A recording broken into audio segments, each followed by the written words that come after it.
Good morning student, मैं Shashi Maurya, your Hindi teacher, sunshine senior secondary school Lekhaniya Ghazipur से।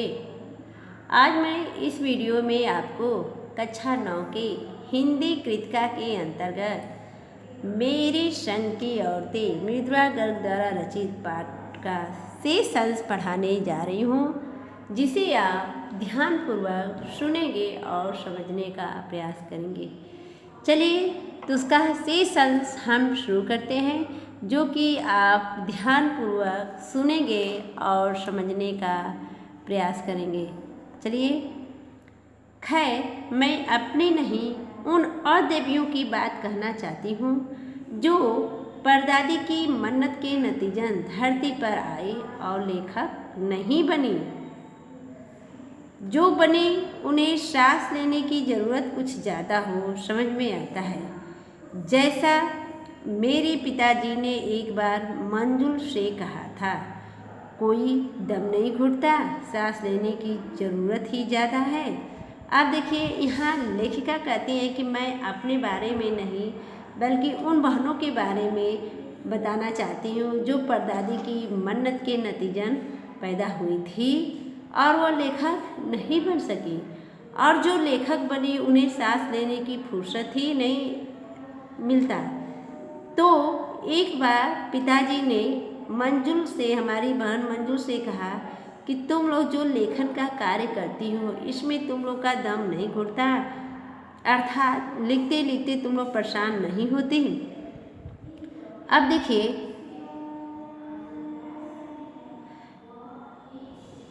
पर यहाँ तो हम शेर तो गैर लेखिका बनी शवाशेर।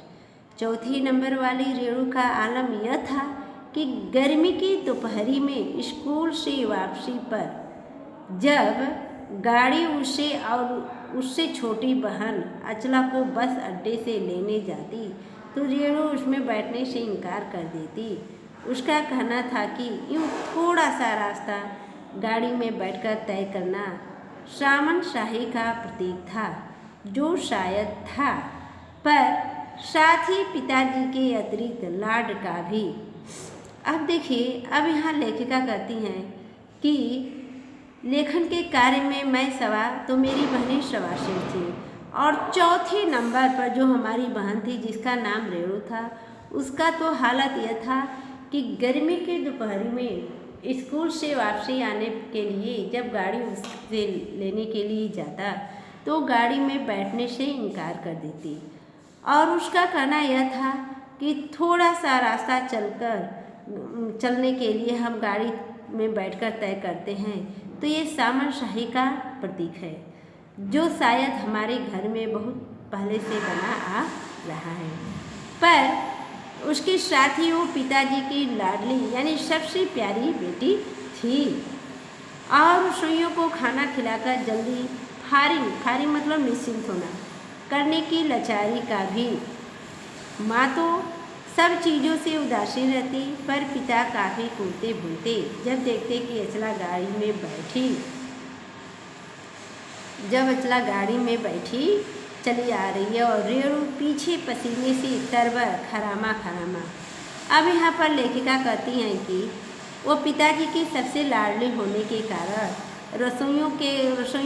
रसोई का कार्य से यानी बहुत जल्दी निश्चिंत होकर वो पढ़ने के लिए स्कूल चले जाती, और क्योंकि माँ इन सब कार्यों से क्या थी, उदासीन रहती थी। माँ का तबीयत खराब होने के कारण वह रसोई के कोई भी कार्य में रुचि नहीं लेती, और यह सब देखकर पिताजी मन ही मन कूदते भूलते थे, दुखी होते थे। और जब ये देखते थे कि अचला गाड़ी में बैठकर आ रही है और उनकी छोटी बेटी रेणु पसीना से तरतर धीरे धीरे चली आ रही है, तो बहुत ही दुखी होते।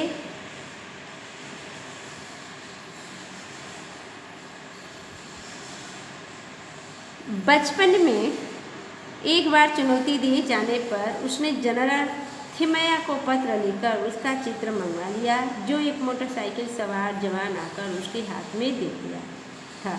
पड़ोस में उसका रुतबा काफ़ी बढ़ गया था। गाड़ी में बैठने के साथ उसे इम्तिहान देने से भी परहेज था। स्कूल तो जैसे तैसे पास कर लिया, पर जब बीए का इम्तिहान देने की बारी आई तो वह अड़ गई। पहले मुझे समझाओ कि बीए करना क्यों ज़रूरी है, तब मैं इम्तिहान दूंगी। अगर मुझे यकीन आ गया कि यहाँ कोई फ़ायदा है, वरना नहीं। अब देखिए, अब यहाँ पर लेखिका कहती हैं कि एक बार वह जनरल मिथैया को पत्र लिखकर उनका चित्र मंगवा लिया और एक मोटरसाइकिल पर जवान व्यक्ति आकर उस चित्र को दिया और इस प्रकार रेणु का जो रुतबा था, प्रशंसा था, वो काफ़ी पड़ोस में फैल गया था। यहाँ तक कि वह गाड़ी में बैठने के साथ साथ इम्तिहान देने से भी इनकार कर दी। वह तो स्कूल किसी तरह करते करते पास हो गई, लेकिन जब बीए की परीक्षा देना हुआ तो वह परीक्षा देने से इनकार कर दी और जिद पर अड़ गई कि मुझे बताओ कि परीक्षा देने से क्या फ़ायदा है, तब वरना मैं परीक्षा दूंगी, वरना मैं परीक्षा नहीं दूंगी। हमने तरह तरह के तर्क दिए। माँ ने कहा, पिताजी से पूछो। अब देखिए, पिताजी ने कहा, नौकरी कर पाओगी, शादी कर पाओगी, लोग इज्जत से देखेंगे, वगैरह वगैरह। अब देखिए, इसके बाद जब उसने पूछा कि ये करने से क्या फ़ायदा है, तब मैं परीक्षा दूंगी, वरना नहीं। तब लेखिका भी तरह तरह के तर्क दिए, विचार दिए और माँ कहा कि ठीक है, जो भी तुम्हें पूछना है पिताजी से जाकर पूछो। तो पिताजी ने उसे समझाया कि बीए करने के बाद तुम नौकरी कर पाओगी, अच्छे घरों में तुम्हारी शादी हो जाएगी, लोग तुम्हें इज्जत से देंगे, सम्मान देंगे, वगैरह वगैरह आदि, जैसे कि आदि बातों को वो समझाएं। कोई तर्क विश्वसनीय नहीं लगा, न रेणु को न खुद को। अब लेखिका कहते हैं कि पिताजी की कोई भी बात उन्हें विश्वसनीय नहीं लगा, न लेखिका को लगा और न ही रेणु को। आखिर उन्होंने उसी कुतर्क का सहारा लिया जो युगों से माँ बाप के काम आता कहा बीए करो क्योंकि मैं कह रहा हूँ करो। रेणु ने बीए कर तो लिया, सिर्फ पिता की खुशी के लिए, यानी पास होने लायक नंबर लाकर। अब देखिए, अब यहाँ पर लेखिका कहती है कि उन्होंने गलत तर्क लिया, यानी उनके पिताजी ने जो युगों से माँ बाप तर्क लेते चले आ रहे हैं, अर्थात जब बच्चों से प्रेम से कहा जाता है वो कार्य नहीं करते हैं तो उनसे क्या होता है, क्रोध होकर कहा जाता है। तो पिताजी उससे नाराज़ होकर, क्रोधित होकर उसे कहा कि बीए तुम्हें करना है क्योंकि मैं कह रहा हूँ। तो रेणु ने पिताजी के कहने पर बीए तो कर लिया, लेकिन नंबर सिर्फ पास भर लाया। सच बोलने में वह माँ से भी 2 कदम आगे है। गनीमत यह है कि आधा समय उसके सच सुनकर लोग सोचते हैं कि वह मजाक कर रही होगी, इसलिए बिना मेहनत वह लोगों को हंसाए रख लेती है।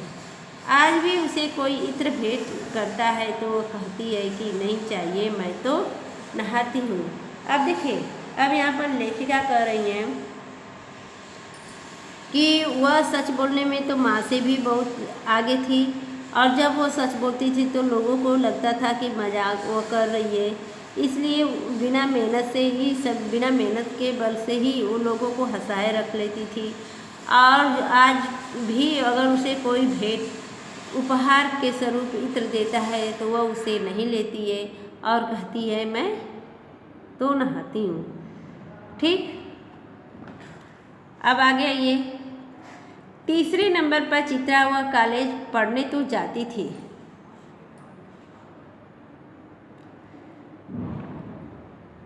पर खुद पढ़ने से ज़्यादा दिलचस्पी औरों को पढ़ाने में रखती थी, इसलिए इम्तिहान में उसके कम और उसके शागिर्दों के ज़्यादा आते। शागिर्दों मतलब सीखने वाले, अर्थात शिष्य। अब लेखिका कहती है तीसरे नंबर की जो उनकी बहन थी उसका नाम चित्रा था। वह कॉलेज पढ़ने जाती थी और खुद को पढ़ने से ज़्यादा और खुद पढ़ने में कम मन लगाती थी और दूसरों को पढ़ाने में ज़्यादा मन लगाती थी, इसलिए इम्तिहान में उसके नंबर कम और उसके शिष्यों के नंबर जो उनसे पढ़ते थे उनके नंबर अच्छे आते थे। पर अपने यहाँ यह सब चलता। उसकी शादी का वक्त आया तो उसके एक नज़र में लड़का पसंद करके ऐलान कर दिया कि शादी करेगी तो उसी से। अब देखिए, अब यहाँ लेखिका कहते हैं कि लेकिन अपने यहाँ सब चलता था। अब लेखिका कहती कि मैं पढ़ने में भी मन लगाती थी और पढ़ाने में भी मन लगाती थी। अब उसकी जो चित्रा बहन थी, उसकी शादी की बात वक्त आया, समय आया, तो एक नज़र में ही वह लड़का पसंद कर लिया और कह दिया कि मैं जब भी शादी करूँगी इसी लड़के से करूँगी। मुश्किल यह थी कि हमारे माँ बाप ही नहीं, खुद लड़का भी उसके निर्णय से वाकिफ़ नहीं था, पर उसका कहना था कि जो वह सोच लेती है करके रहती है। अब देखिए, लेखिका करें मुश्किल यह था कि माँ बाप ही नहीं, खुद लड़का भी उसके निर्णय से वाकिफ़ नहीं था और उसका यह कहना और उसकी बहन चित्रा का कहना था कि जो वो सोच लेती है वो करके रहती है। तो उसकी शादी उसी लड़के से हुई। कोई मुश्किल पेश नहीं आती क्यों? उसने कहा, मैंने पहली मुलाकात में ही बतला दिया था कि मैं जो सोच लेती हूँ होकर रहता है।